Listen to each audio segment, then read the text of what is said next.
करौथा गांव है एक, जिला रोहतक के अंदर, रोहतक झज्जर रोड पे। और वहाँ गरीबदास जी का मूल गांव था, धनखड़ गोत्र उनका। और वो किसान यानी जाट किसान उस घर में जन्म था उनका। उनके जो पिताजी थे वो गांव छुडानी में ब्याहे थे, यानी गरीबदास जी के नानके थे वो छुडानी में।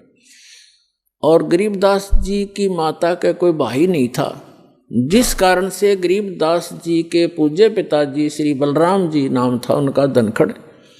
और वो अपने ससुराल में घर जमाई रहने लग गए थे। वहाँ ज़मीन बहुत घनी थी,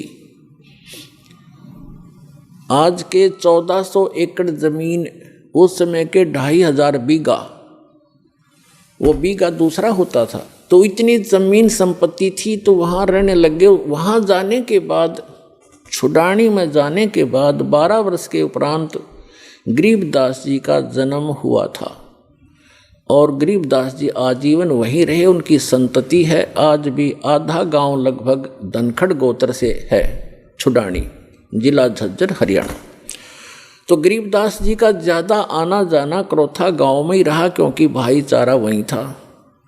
तो कहने का भाव दास का ये है कि गरीबदास जी जब 10 वर्ष के हो गए और अपने ही, क्योंकि तब तो उन्हीं की सारा कुछ हो चुका था, नाना जी की सारी संपत्ति उन्हीं की थी।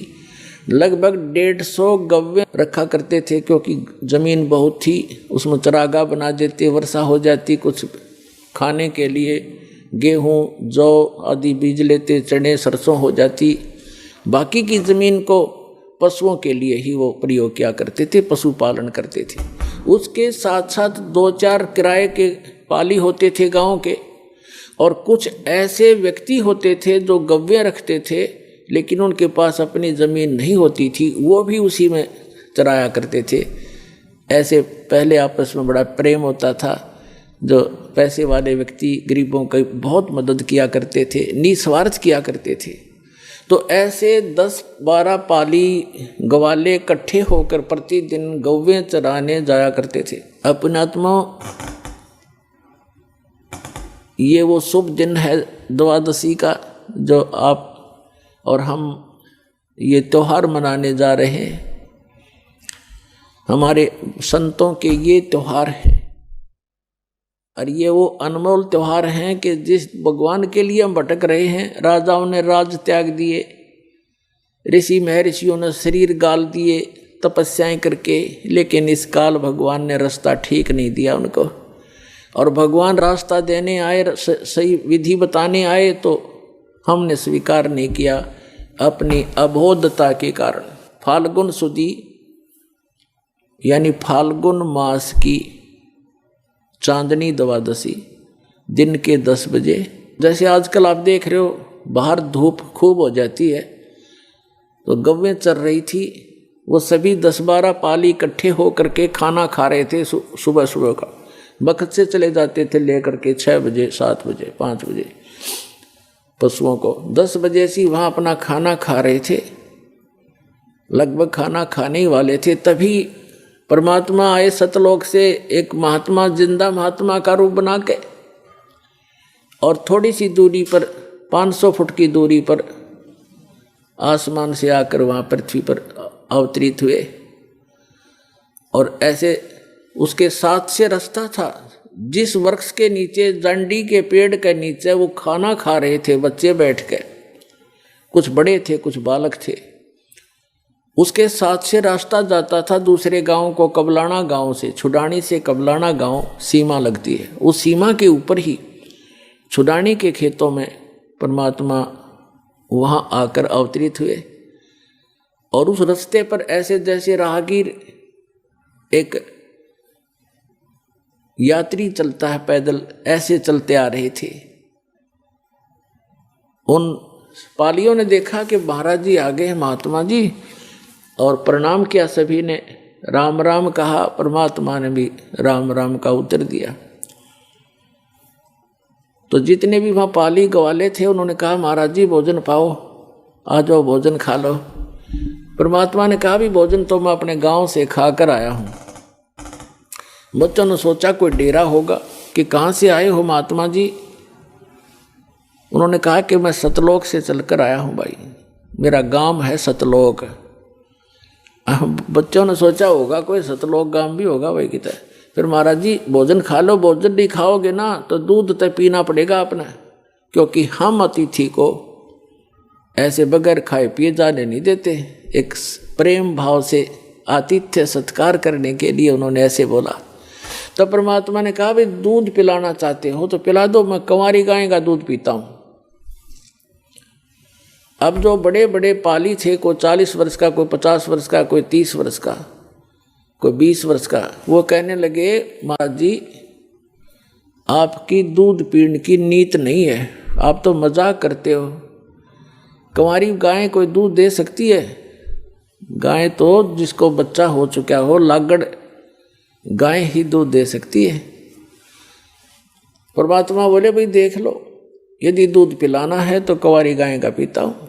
तब गरीबदास जी खड़े हुए, 10 वर्ष के बालक थे। कहते पिछले तप से होत हैं पूर्ण हंस मुराद। पिछले संस्कार से प्रेरणा बनती है। जो आप यहाँ पहुँचे क्रोथा में ऐसे नहीं आते। इस ज्ञान को दुनिया सुनने लग रही है और कह लाखों लोग करोड़ों लोग सुनते हैं और कौन पहुँच पाते हैं। पिछले जब से होत हैं पूर्ण हंस मुराद, पिछले संस्कारों से ये सब काम मनोकामनाएं पूर्ण हुआ करती हैं। तो एकदम खड़े हुए जैसे बालक लीला करते हैं, अबोध बालक सा। एक गाय थी, बछिया थी उनकी एक बहुत प्रिय, उसके गले में एक छोटा सा रस्सा बांध रखा था। उस रस्से को पकड़ के ले आए, वह साथ साथ चल पड़ती थी गरीबदास जी के, जहाँ ले जाता तो वह ऐसी शरीफ सी थी। और वो गाय थी 1-1.5 वर्ष की, दूध छोड़ रखा था माँ का पीना, अभी नए दूध हो ही नहीं थी, वो यानी गर्भ नहीं धारण किया था, सांड ने टच नहीं की थी, अनब्यावर कहते हैं उसको। वेदों में ऋग्वेद मंडल नंबर 9 सूक्त नंबर 1 मंत्र 9 में यही स्पष्टीकरण दिया है कि जब वो परमात्मा आता है तो कंवारी अभियधन्या धेनु शृणंती, मतलब कंवारी गाय से उसकी परवरिश की लीला होती है और कंवारी गाय का दूध पीता। तो गरीबदास जी ने कहा देखो महाराज जी, इसका बालक तो बच्चा तो है नहीं कोई, हैं छोटे छोटे थन सतन है इसके, या दूध कैसे देगी। तो परमात्मा ने कहा, खड़े वह बछिया खड़ी थी और ऐसे थपकी मारी, लंबे लंबे सतन हो गए। और कहा परमात्मा ने कि कोई सफ़ेद कोई पात्र लाओ साफ। तो मिट्टी के पात्र होते थे, उनको मांझ धोकर रखा हुआ था, जैसे लस्सी का ले जाते हैं, वो उन्होंने खाली कर लिया था, धो भी लिया था। कहने लगे ये ला पात्र, इसके नीचे रख ले भाई। गरीबदास जी नीचे बैठ गए। कबीर परमात्मा ने कमर पर थपथपी लगा दिया, आशीर्वाद दिया बछिया को। लंबे लंबे सतन हो गए, 3-3, 4-4 इंच के, और दूध की धार बंद गई और वो पात्र भर गया, फिर बंद हो गई अपने आप। अब पुणात्मा गरीबदास जी ने वो सारा का सारा दूध परमेश्वर को दे दिया। परमेश्वर ने थोड़ा सा पिया और फिर कहा ले बच्चों पी लो, ये अमृत है, इस लोक से नहीं, ये मेरे सतलोक से आया है। लेकिन जो बड़े अपने आप में बुद्धिमान मानने थे, अकलबंद मानने थे, वह कहने लगे हम ना पीवा, पाप का दूध है। तंत्र जंतर मंत्र करके कुंवारी बछिया का निकाल दिया, हम ना पीवा कुंवारी बछिया का दूध, ये तो पाप का दूध है। और तेरी जात का पता नहीं तो कौन सी जात का है, तेरा जूठा कदे भी ना पीवा मैं। तब गरीबदास जी ने कहा 10 वर्ष के बालक ने, ला मुझे दो भगवान, आपका अमृत कब कब प्राप्त हो हमें। तो पुण्यात्माओं ये कहते हैं पालने में पूत के पैर पहचान हो जाती है। बचपन से ही उसमें कुछ ऐसे विलक्षण गुण होते हैं जो पुण्यात्मा होती हैं। ऐसी पुण्यात्माओं को परमात्मा आकर मिलते, उसका विधान है ऋग्वेद मंडल नंबर 9 सूक्त नंबर 86 मंत्र 26 और 27 में, ऋग्वेद मंडल नंबर 9 सूक्त मंत्र 82 मंत्र 1, 2, 3 में, ऋग्वेद मंडल नंबर 9 सूक्त 20 के मंत्र 1 में, ऋग्वेद मंडल नंबर 9 सूक्त 54 के मंत्र 3 में, ऋग्वेद मंडल नंबर 9 सूक्त 94 के मंत्र 1 में, ऋग्वेद मंडल नंबर 9 सूक्त 95 के मंत्र 2 में, ऋग्वेद मंडल नंबर 9 सूक्त 1 मंत्र 9 में, ऋग्वेद मंडल नंबर 9 सूक्त 96 के मंत्र 16 से लेकर 20 में। यही प्रमाणित किया है कि वो परमात्मा ऊपर के लोक में रहता है।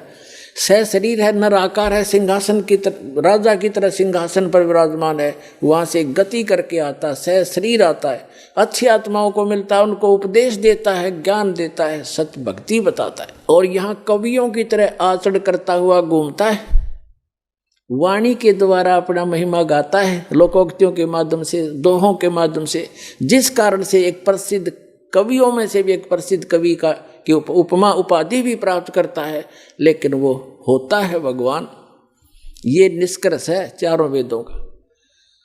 तो पुण्यात्माओं, उसी विधान अनुसार वो परमात्मा वहां आए, गरीबदास जी से फिर ज्ञान सुनाने लगे। वो उन अच्छी आत्माओं में से एक थे, वो महापुरुष आदरणीय गरीबदास साहिब जी, जो छुड़ानी के बालू में जन्मे थे, और वहाँ आकर के परमात्मा ने उनको सतज्ञान दे दिया। फिर गरीबदास जी ने आग्रह किया कि हे भगवान, आप जो ऐसा सुखमय स्थान बताते हो जहाँ हम पहले रहा करते थे सभी, और वहाँ कोई अभाव नहीं, वहाँ ऐसी फुहार गिरती रहती है, सुंदर शरीर है, नाश नहीं होता, कभी व्रत नहीं होते, कभी रोग नहीं होता, मृत्यु नहीं होती, सबके परिवार हैं, वहाँ आपके घर बने बनाए शेष खाली पड़े हैं, क्या मुझे वो स्थान दिखाओगे? परमात्मा तो अपना गवाह बनाने के लिए आते ही है कि मेरा गवाह बने, दुनिया को बताएगा। फिर छाती ठोक के गरीबदास जी को परमात्मा ने प्रथम मंत्र दिया और जल पान वो कराए, दूध पान करा दिया। प्रथम मंत्र में ऐसे ही किया जाता है, दास भी जब से मंत्र देने लगा है, मेरे गुरुदेव भी ऐसे ही करते थे। प्रथम मंत्र के साथ आपको वचनामृत दिया जाता है, वचन से शुद्ध करके, और साथ में मिश्री दी जाती है ये, और मंत्र दिया जाता है। ऐसे पेय पदार्थ के साथ इसको पान परवाना कहते हैं।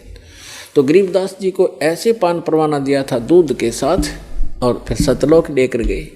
जब गरीबदास साहिब जी जा रहे थे, धर्मराज का लोक दिखाया, ब्रह्मा विष्णु महेश का लोक दिखाया, और एक कॉमन स्वर्ग था वो दिखाया, ब्रह्मलोक दिखाया। ब्रह्मलोक के अंदर परमात्मा ने दिखाया कि एक नकली सतलोक, नकली अलखलोक, नकली अगमलोक और अनामी लोक।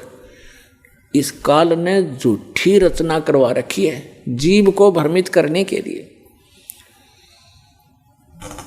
और फिर धर्मराज के दरबार में लेकर गए, फिर ऊपर गए, सारा कुछ दिखा करके सतलोक में जब पहुंचे परमात्मा, 12वां द्वार पार करके, 12वां द्वार पार करके सतलोक में पहुंचा जाता है। अभी तक ये कोई 10वां द्वार तक सीमित थे।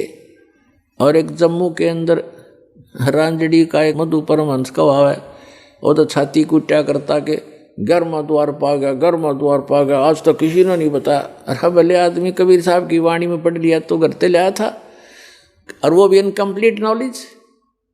जबकि 12वां द्वार पार करके परमात्मा प्राप्ति होगी, अर्धी की गांठ से पंसारी नहीं बन जाता।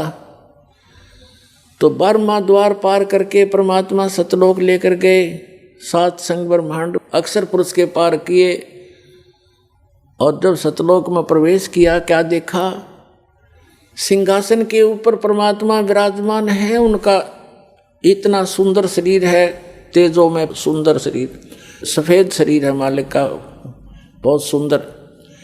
और एक रोम में, रोमकूप समझो, रोम कहो, एक रोमकूप की इतनी शोभा है जैसे करोड़ सूर्य मिला दे, करोड़ चंद्रमा। इतना नूर है उस परम पिता के बॉडी का, इतना सुंदर शरीर है, चमक इतनी निकल रही है उसके अंदर से। सिंहासन पर विराजमान, सिर पर मुकुट है, सुंदर मुकुट जैसे राजा पहनते हैं, और ऊपर एक सफेद छत्र है। एक बहुत बड़ा गुम्बज बना हुआ है, बहुत बड़ा सुंदर गोल गोलाकार का गुम्बज, गुम्बद जिसको स्तूप भी बोलते हैं। जब परमात्मा नीचे से गए, वो जिंदा महात्मा के रूप में थे, और वहाँ एक चंवर रखा था।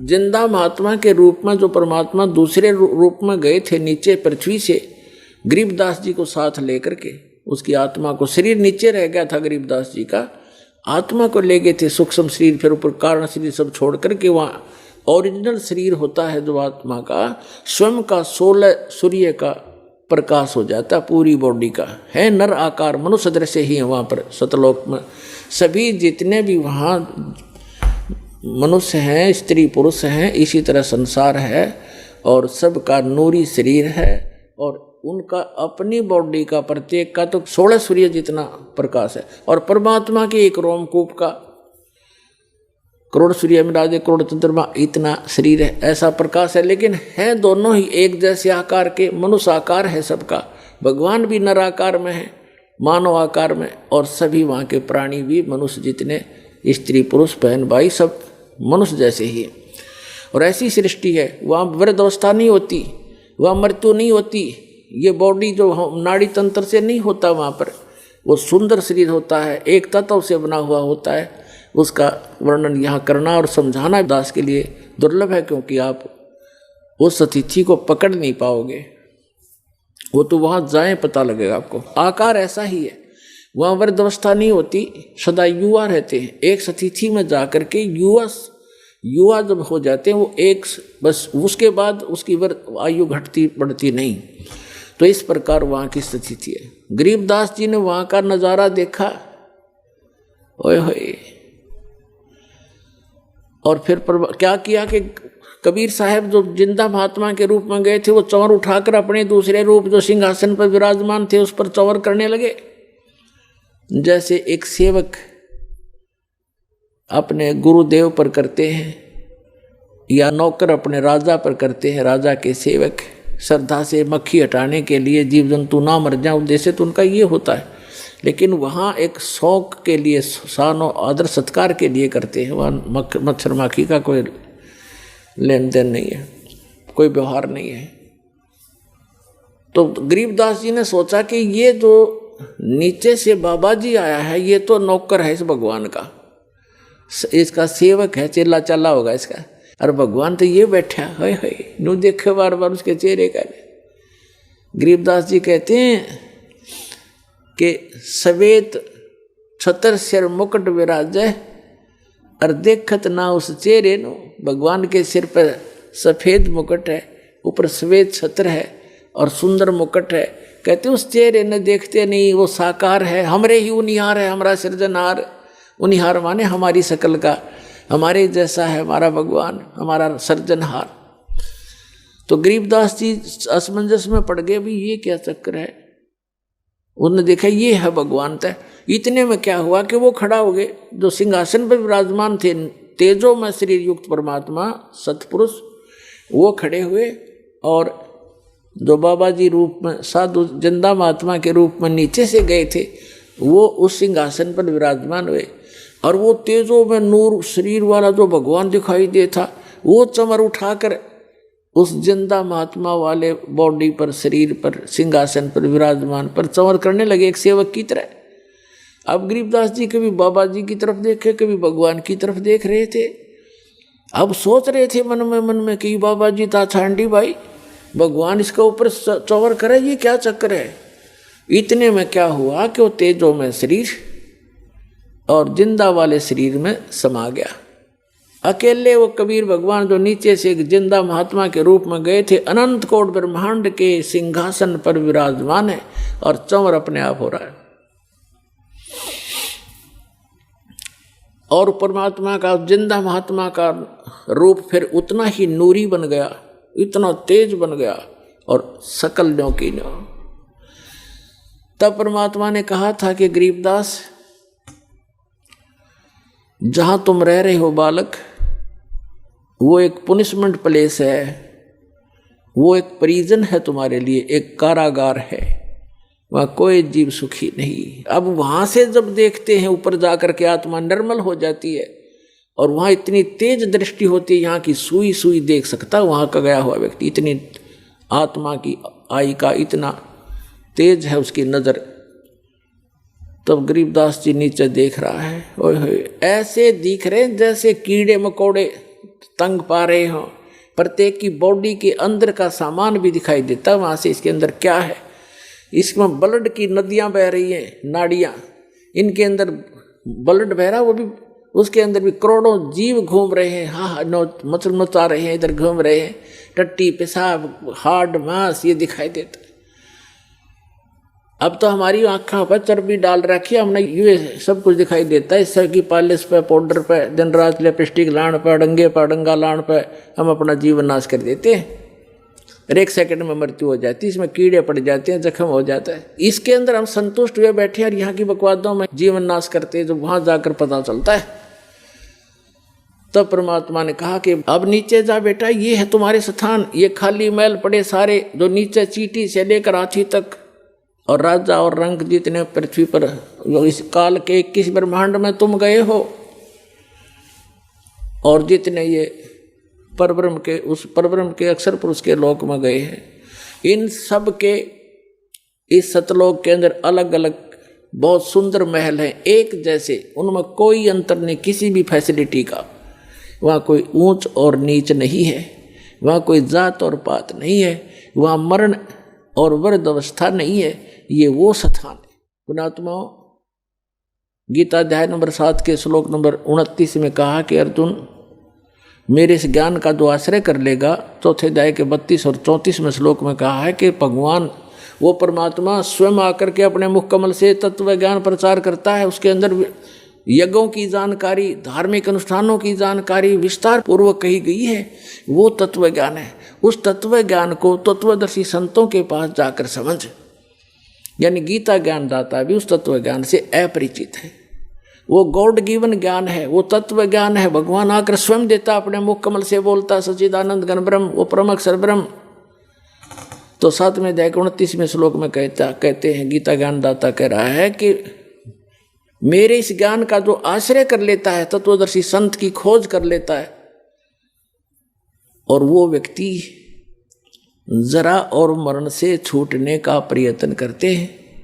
कौन करते हैं?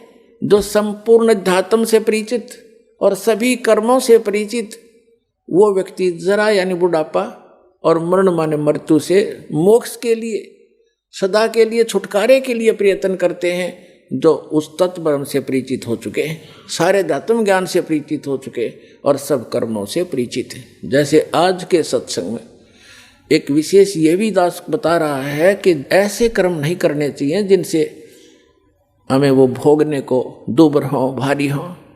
उनसे बचने के लिए ज्ञान है, इस ज्ञान से फिर अपने आप हाथ सिकुड़ जाएगा आपका। तो ये कंप्लीट स्पिरिचुअल नॉलेज है, अध्यात्म ज्ञान है। और ये कर्म बताए जाते हैं कि इनसे जो परिचित हो जाता है वो केवल जरा और मरण से छूटने का ही प्रयत्न करता है। तो फिर अर्जुन ने पूछा कि किम तत्परम, 8वें अध्याय के प्रथम मंत्र में, तीसरे मंत्र में उत्तर दिया 8वें अध्याय के गीता में कि वो परम अक्षर ब्रह्म है। तो पुण्यात्माओं, वो स्थान है सतलोक, जहाँ जरा और मरण नहीं है।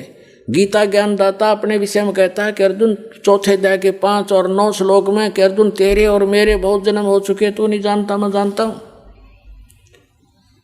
अध्याय नंबर 10 के श्लोक नंबर 2 में गीता में, अध्याय नंबर 2 के श्लोक 12 में गीता ज्ञानदाता कहता है, अर्जुन, जन्म मृत्यु तेरी भी और मेरी भी सदा बनी रहेगी यदि मेरी शरण में रहना है। 8वें अध्याय के 13वें श्लोक में कहा कि मेरा तो ओम नाम है मुझ ब्रह्म का, और इसको भक्ति करता हुआ अंतिम सांस तक जाएगा तो मुझे प्राप्त होगा, यह गति प्राप्त होगी जो ओम से मिलने वाली है।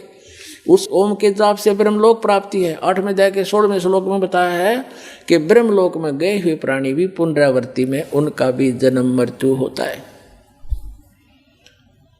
अपनी तो स्थिति क्लियर कर दी, मेरा एक ओम नाम है और इसको जाप करने वाले का जन्म मृत्यु भी रहेगी। 8वें अध्याय के 5 और 7 में कहा कि अर्जुन, मेरी शरण में रहना है तो युद्ध करना पड़ेगा, मेरी भक्ति कर मुझे ही प्राप्त होगा, ये गारंटीड बात है। लेकिन शांति नहीं हो सकती, युद्ध करना पड़ेगा। युद्ध करने वाले को शांति कहा। फिर 18वें अध्याय के 62वें श्लोक में कहा कि तू सर्वभाव से उस परमेश्वर की शरण में जा, जिसकी कृपा से तू परम शांति को और सनातन परम धाम को, शाश्वत स्थान को प्राप्त होगा। उसके लिए ऑप्शन छोड़ ही दिया कि तत्वदर्शी संतों की खोज कर, वो आपको बताएंगे। गीता ज्ञानदाता उस तत्व ज्ञान से अपरिचित है, अन्यथा एक अध्याय और लिखवा देता अगर उसमें उसको ज्ञान होता। 18वें अध्याय 15वें अध्याय के 1 से 4 का सारांश है कि तत्वदर्शी संत की पहचान भी बताई है कि जो उल्टे लटके हुए संसार रूपी वृक्ष के सभी छंद बता देगा, सभी विभाग बता देगा, जड़ से लेकर पत्तों तक सवेदविद, वह वेद के तात्पर्य को जानने वाला तत्वदर्शी संत है। उसके पश्चात परमेश्वर के उस परम पद की खोज करनी चाहिए। 15वें अध्याय के 4 श्लोक में कि जहां जाने के बाद साधक फिर लौटकर कभी संसार में नहीं आते। तो वो स्थान है सतलोक, जो गरीबदास साहिब को परमात्मा ने दिखाया। फिर गरीबदास जी से कहा कि जा बेटा नीचे जाओ। गरीबदास जी कहने लगे, हे भगवान, इसे गंदे लोक में मुझे ना भेजो मेरे दाता, जिधर तो देखने को दिल नहीं कर रहा। यहाँ के स्वर्ग की यह हालत है और नीचे तो और बुरा हाल हो रहा है। तब परमात्मा ने कहा, वैसे तुम यहाँ नहीं रह सकते बच्चा, क्योंकि जब आप यहाँ से गए आप पुण्यों से परिपूर्ण थे। अब इतने ही पुण्यों से भक्ति से धनी होकर के वापस आ सकते हो, तब यहाँ पर स्थायी स्थान मिलेगा तुम्हें। और उसके लिए मैं ऐसा मंत्र दूंगा, सतनाम और सारनाम और प्रथम मंत्र, इन सब की भक्ति करने से आप वहाँ ऋणी होगे हो, काल के जाल में फंसे हो। वो तुमसे टैक्स लेता है, क्योंकि ये पृथ्वी किस ब्रह्मांड उसने तप करके प्राप्त किए, ये उसका अपना साधन है। और तुम गलती से चले गए, गलती करके वहाँ। अब उसने पहले तो तुम्हारे को लूटा, स्वर्ग बना करके वहाँ रेस्टोरेंट बना रखे हैं। 10% किसी में चार्जेज है, किसी में 20%, किसी में 25% टैक्स लेता है। बाकी सब सुविधाएं, नाचना गाना और बकवास रंडी बाजी कुछ करो वहाँ पर। लेकिन वो पैसे खर्च होते, अक्षीण होते, और जिससे ये सब अपना गुजारा चला रहे। तब परमात्मा ने कहा, तुम नीचे जाओगे, एक ऐसी अनमोल भक्ति दूंगा बेटा, थोड़े ही सुमन से घने धनी हो जाओगे उस भक्ति के। अब क्या बताया है। फिर गरीबदास जी नीचे आए। गरीबदास जी ने स्वीकार किया कि जो आपकी आज्ञा, और कहा बेटा नीचे जाकर बता, ढोल पीट दे मेरा और गवाह बन जा बेटा। तेरे भाई बहन बहुत सभी यहाँ से गए हुए सब मिसगाइडेड हैं। और कबीर भगवान ने उनके अंतःकरण में कंप्लीट स्पिरिचुअल नॉलेज फीड कर दिया। पहले यही नॉलेज परमात्मा ने इस सरपुरुष जो 21 ब्रह्मांड का स्वामी जो काल है, इसके अंदर फीड किया था। इसने क्या किया, और उस समय आने पर निकलना था, ऐसा विधान बनाया दाता ने उनके कि समय आने पर वो अपने आप उसके श्वासों के माध्यम से समुद्र में प्रकट हो गया। सामने श्वासों से बाहर निकला तो कमल के फूल के ऊपर ऐसे बहुत सुंदर जो वेद बने बनाए उसके अपने, जैसे आप देखते हो कहाँ से फैक्स किया जाता है, ईमेल की जाती है, कहाँ कंप्यूटर से निकाल लिया जाता है पूरा मैटर, बुक की बुक निकाल लो, ग्रंथ के ग्रंथ निकाल लो। ऐसे उसके श्वास के अंदर से वो ग्रंथ बाहर आ गए। हमारी ये भौतिक विज्ञान है, वो आध्यात्मिक विज्ञान है। जैसे कई मूर्ख बनाते हैं हमें कि उसमें कहाँ से कागज आ गए, कागज था ही नहीं, ये नहीं था। अरे भगवान ने जो पृथ्वी बना दी, ये कहाँ था पहले?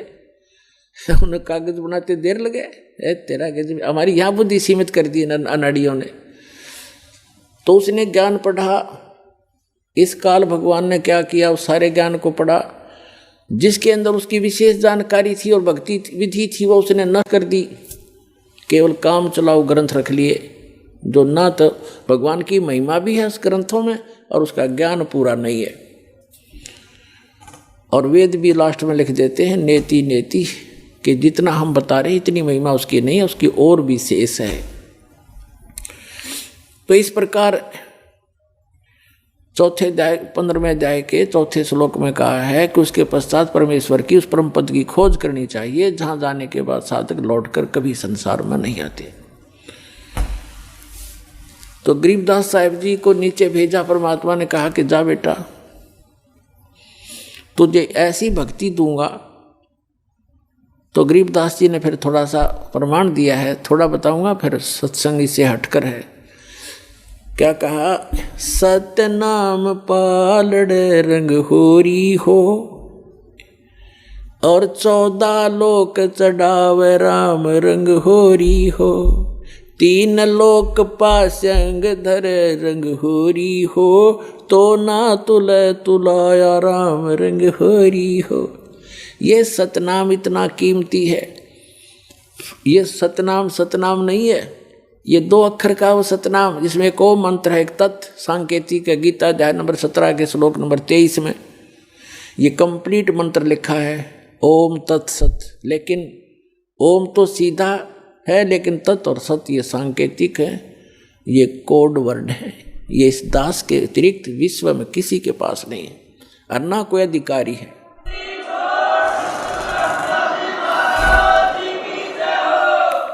तो इनमें से ओम और तत् मिलकर वो सांकेतिक शब्द, ये सतनाम बनता है 2 अक्षर का।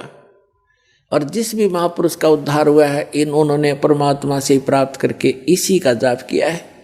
उनको भगवान स्वयं आए गुरु रूप में, या कोई गुरु से गुरु अपना शिष्य बना करके उनको गुरु पद पर आगे उनका उद्धार किया। इसी मंत्र से सबका उद्धार हुआ। इसके अतिरिक्त कोई विश्व मंत्र नहीं है जो इस जरा और मरण में समाप्त कर सके। तो क्या बताया कि इस सतनाम के सुमरण का एक बार श्वास उश्वास से मर्यादा में रहकर पूरे गुरु से लेकर, अपने आप नहीं, कोई घर का आप पे गुरु बन जाए आगे चेले बनाओ, वो महापापी अपराधी व्यक्ति है, उसे कोई लाभ नहीं होगा। जैसे इस दास से प्राप्त करके कोई निकम्मी आत्मा दुष्ट इंसान स्वयं ये मंत्र किसी को आगे दान करने लग जाए, देने लग जाए, गुरु बन जाए, वो सबसे बड़ा शत्रु और होगा इस मानव समाज का। भगवान का द्रोही होता वो व्यक्ति, क्योंकि वो अधिकारी नहीं है, वो झूठा लाइसेंस बना रहा है, वो डुप्लीकेट पासपोर्ट बना रहा है। आगे चल के समय पर धोखा देगा वो पासपोर्ट उसका। इस विश्व में इस दास के अतिरिक्त आज के दिन दूसरा कोई सतमार्ग और ये ज्ञान और उपदेश का अधिकारी नहीं है। ये सत्कर मान लियो पुण्यात्मा, झूठ नहीं बोलता दास।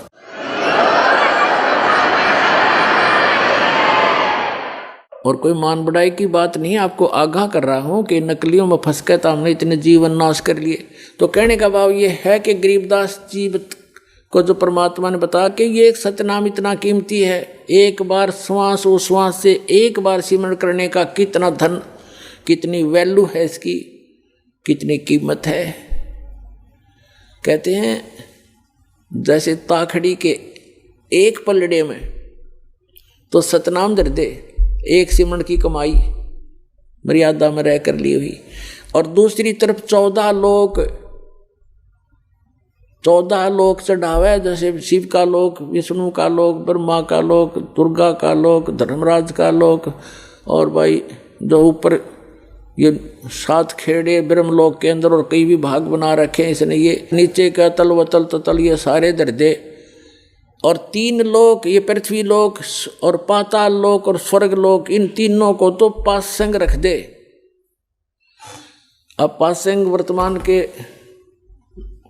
क्योंकि जो ग्रंथ साहिब लिखा गया ये गरीबदास साहिब जी ने अपनी वाणी में लिखा, अमृत वचन वही है जो गॉड गिवन है। लैंग्वेज अपनी बोल बता दी ताकि वहाँ के लोग आसानी से समझ सके।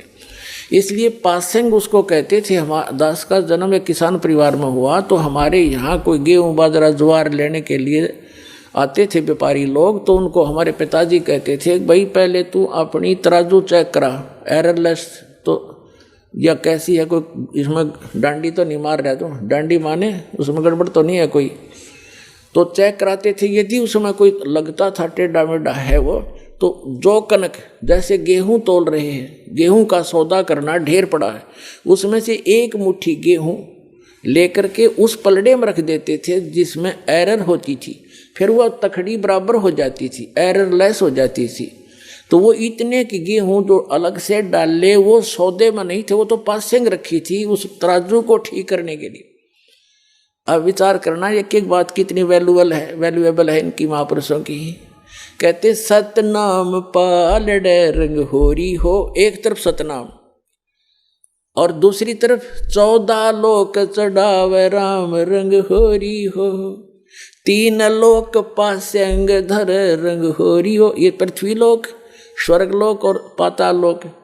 कहते ये तो सौदे में मत गिरना इसने तय, ये तो किसी खाते में आम एक छोटा सा सरपंच बन जा, हुए धरती तोल दे, चेयरमैन बन जा तो पता नहीं क्या बन जा, एमएलए एमपी मंत्री मुख्यमंत्री बन गए, छोटे से टुकड़े के धरती तोल देते हैं।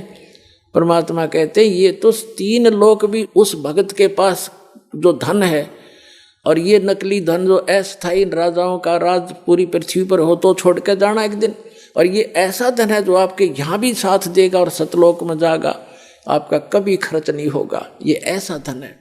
तो क्या बताया है, सतनाम पालड़े रंग होरी हो, 14 लोक चुड़ाव राम रंग होरी हो, 3 लोक पासंग धरे रंग होरी हो, तो ना तुला तुलाया राम रंग होरी हो। एक सिमरन सतनाम का विधिवत, तो इतने आप खाली हो गए, भक्तिहीन हो गए, पैसे के लिए भटकते फिरते हैं सारा दिन और 36 झूठ बोलते हैं, 100 बार पता नहीं मन में दोष आते हैं, पशु से भी ज़्यादा मेहनत करते हैं, तब भी पेट गुजारा नहीं चलता आपका।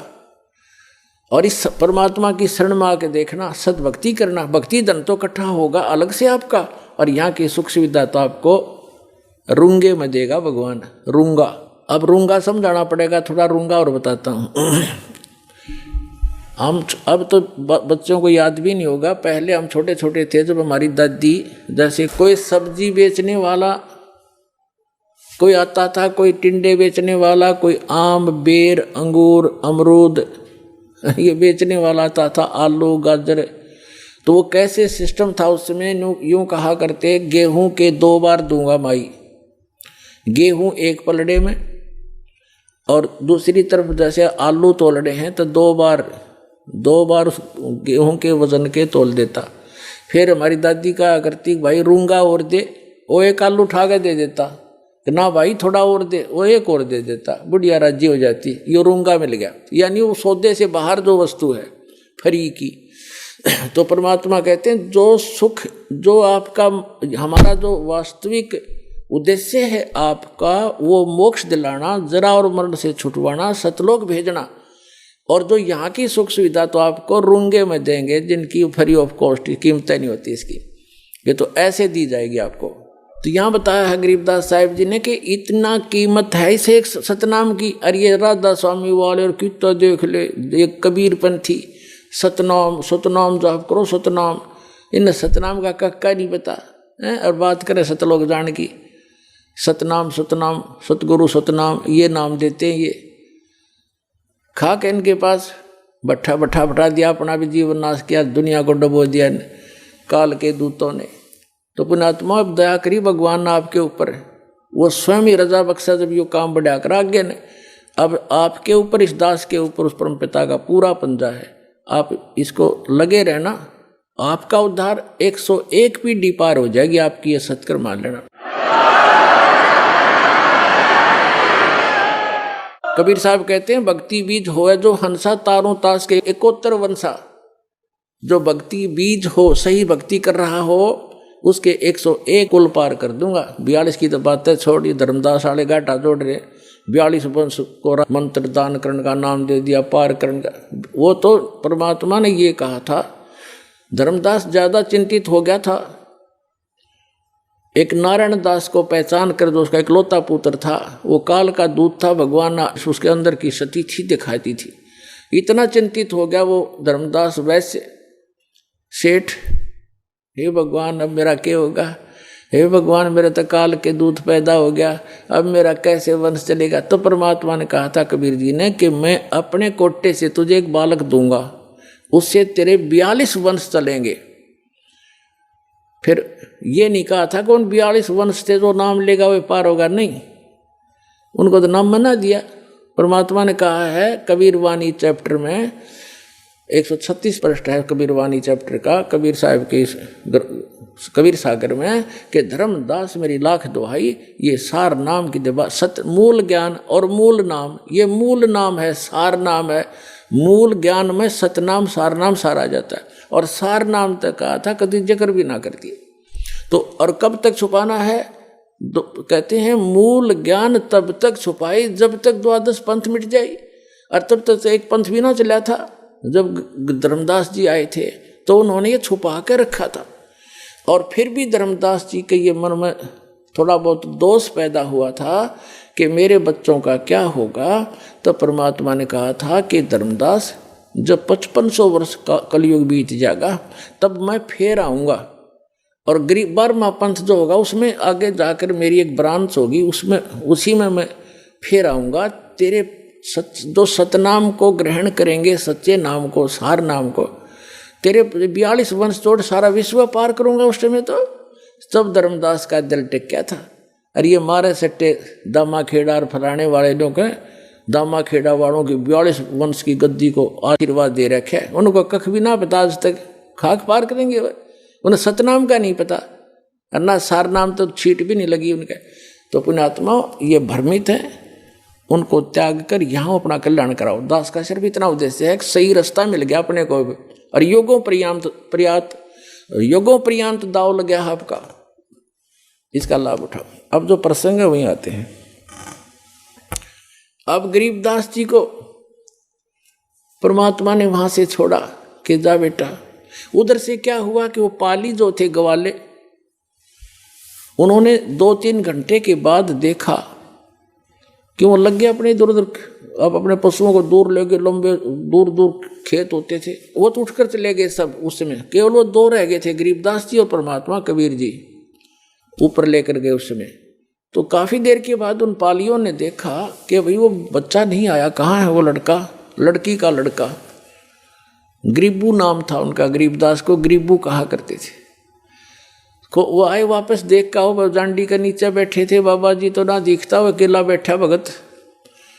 अब उसने आवाज लगाई एक दूसरे पाली ने, ग्वाले ने, अरे गरीबू उठ ले भाई, आजा अपनी गौओं को संभाल ले, तेरा समय हो गया है। उनकी बच्चों की पालियों की टाइम होया, अगर शिफ्ट लगाई जाती है, 2 घंटे तू खड़ा होगा, फिर 2 घंटे मैं खड़ा होगा, पशु इधर उधर ना भाग जाए, किसी की खेती में नुकसान ना कर दें, ऐसे रखवाले खड़े होते थे पाली। तो उसने आकर के उसको बिल्कुल निकट आकर पकड़ के कहा, ये भगत जी खड़ा हो ले। गरीबदास जी बैठे ऐसे, आंखें खुली, शरीर में आत्मा थी नहीं, उन ऐसे ऐसे हिला तो गिर गए नीचे। तो उसने आवाज लगाई अन्य पालियों को, ग्वालों को कि भाग्याओ भाग्याओ, ये लड़की का लड़का मर गया, इसकी मृत्यु होगी। सब चिंतित हो गए। 2 पाली वहां से गांव की तरफ दौड़े आए। 1.5 किलोमीटर की दूरी पर गांव था, उस स्थान से जहां ये परमात्मा प्रकट हुए थे। आज भी छुदानी गांव के बाहर, कबलाना से छुदानी गांव को एक रोड जाती है, झज्जर और भादगढ़ रोड से कबलाना गांव से एक लिंक रोड जाता है। उसके ऊपर एक यादगार बनी है छोटी सी, पहले जांडी थी, वहां पर एक पेड़ कट गया, गल गया, खराब हो गया, उसके स्थान पर यादगार आज भी बनाए हुए हैं। वहां स्पष्ट लिखा है कि यहाँ कबीर परमात्मा गरीबदास साहिब जी को मिले थे। तो क्या हुआ, गांव वालों को पता चला, माता पिता दोनों अचेत हो गए। 12 वर्ष के बाद संतान उत्पन्न हुई थी और वो भी मृत्यु को प्राप्त हुआ। गांव नगर के लोगों की लाइन लगी उस घटना स्थल की तरफ। उनको बताया गया कि एक बाबा जी आया था, जंतर मंत्र का दूध पिला दिया, हम तो नाटे थे, कुंवारी गाय का दूध निकाल के इसको पिला दिया, हमने तो पिया नहीं, हम तो बच गए। और बच्चे ने पी लिया, यो मर गया। घर पे ले आए, अंतिम संस्कार की तैयारी करने लगे। इस सारे प्रोसीजर में अंतिम संस्कार करने लगे, चिता पर रख दिया, 8-10 घंटे लग गए उनके। उधर से परमात्मा ने ऊपर के सारे ब्रह्मांड दिखा के गरीबदास जी को वापस भेज दिया शरीर में। चिता के ऊपर अग्नि लगाने वाले थे, तभी एकदम सारे शरीर में कंपन हुई और गरीबदास जी के ऊपर जो रस्से बांध कर ले गए थे वो टूट गए, अपने आप खुल गए और एकदम खड़े हुए। ऐसे लगा जैसे दूसरे देश में आ गए हो। और फिर जो वाणी परमात्मा ने उनके अंदर फीड कर दी थी, वो अपने आप टेप रिकॉर्डर की तरह बोलने लगे। गांव वालों ने सोचा अच्छी बात है भाई, भगवान ने दया करी, लड़की का लड़का जीवित तो हो गया, पर ये तो पागल हो गया, मेंटल एंड बैंड बोल रहा है, पता नहीं क्या क्या बक रहा है। तो उन्होंने सोचा कोई बात नहीं, पागल है, जैसा भी लड़की अपना जीवन पास कर लेगी इसके साथ, ये पागल ने देख देख कर जी लेगी, नया मर जाती। तो ऐसे ही परमात्मा की अमृतवाणी बोला करते थे, लेकिन वो छुड़ाने के भोले व्यक्ति भगवान की वाणी को ना समझकर उसको पागल कहने लगे, बावड़िया, मेंटल गरीबदास जी। ऐसे ही 3 वर्ष बीत गए। एक दादू पंथी गोपाल दास नाम के एक वैश्य थे, सेठ लाला जी बनिए, और वो दादू पंथ से दीक्षित थे, घर पार त्याग कर वो उसमें अपना संन्यास लिए हुए थे। और दादू साहब जी को भी परमात्मा लेकर गए थे सतलोक में, ऐसे ही जैसे गरीबदास जी को लेकर गए हैं। 7 साल के थे दादू जी और फिर उनको वापस छोड़ा था। दादू साहब जी ने भी कबीर साहब की महिमा कलम तोड़ लिखी हुई है। जिन मुझको निज नाम दिया सोए सतगुर हमार, दादू दूसरा कोई नहीं कबीर सिरजनहार। अब गोपाल दास संतों की वाणी से परिचित था, साधु संत बना हुआ था, लाल कपड़े पहने हुआ था और छुड़ानी के अंदर उनका कोई शिष्य था, उसके पास आता जाता था। तो वो 2-3 वर्ष के बाद आना हुआ, 3 वर्ष के बाद, तब उस व्यक्ति ने कहा कि हमारे ऐसे चौधरी का एक लड़का दोता देवता ऐसे ऐसे किसी साधु संत ने जंतर मंत्र का दूध पिला दिया, कुंवारी गाय का निकाल गया। और इससे वो पागल हो गया, मर गया था, वो तो मृत्यु को प्राप्त हो गया था। भगवान ने दया करी, जीवित तो हो गया बाबा जी महात्मा जी, पर वो पागल हो गया। और हमने सुना है कि संत की विद्या को संत ही काट सकता है। आप दया करो तो वो जीवन सफल हो जाए उस बेटे का। तो गोपाल दास ने कहा कि बुलाओ उसको, लाओ बच्चे को मेरे पास, मैं देख लेता हूँ। वो कोई भूत बात का झाड़ा जाने था छोटा मोटा। तो वहाँ से वो व्यक्ति जो उसका शिष्य था गरीबदास जी के नाना जी के पास गया, उनको बताया से ऐसे हमारे पास एक संत आए हैं और आपके दोते को कहता मैं ठीक कर दूंगा, इसको ले चलो। 5-7 और मौजूद से व्यक्ति समझदार से चल पड़े, लेकर गए। संत जी ने पूछा गोपाल दास ने गरीबदास जी से 13 वर्ष के बालक से कि बेटा वो कौन था जिसने तेरा जीवन नाश कर दिया? तब गरीबदास जी ने कहा कि मेरा जीवन नाश नहीं किया, मुझे तो आबाद कर दिया, बर्बाद नहीं किया, मुझे आबाद कर दिया। क्या बताया कि हम सुल्तानी नानक तारे दादू को उपदेश दिया, जात जुलाहा भेद नहीं पाया, वो कौशी माए कबीर हुआ। अब यह वाणी जब गरीबदास जी ने बोली, गोपाल दास के सारा शरीर सिहर गया, उसका आत्मा ने करण हुई सारे शरीर में। कैसी गजब की वाणी बोल दी कि मैं और अदम सुल्तान और नानक देव जो सिख धर्म के प्रवर्तक हैं, इसके बारे में बताया कि हम सुल्तानी नानक तारे और दादू को उपदेश दिया। नानक साहब जी को भी परमात्मा स्वयं आकर के बेई नदी से लेकर गए थे, फिर उनको 3रे दिन वापस छोड़ा था। तो इसी प्रकार बताया कि हम सुल्तानी नानक तारे दादू को उपदेश दिया। तो आपके दादू जी को भी वही कबीर साहब मिले थे, सतलोक लेकर गए थे, वापस छोड़ा था। और जात जुलाहा भेद नहीं पाया, वो काशी माए कबीर हुआ। अब फिर क्या कहा कि अनंत कोट ब्रह्मांड का एक रति निभार और सतगुरु पुरुष कबीर हैं, ये कुल के सिरजनहार।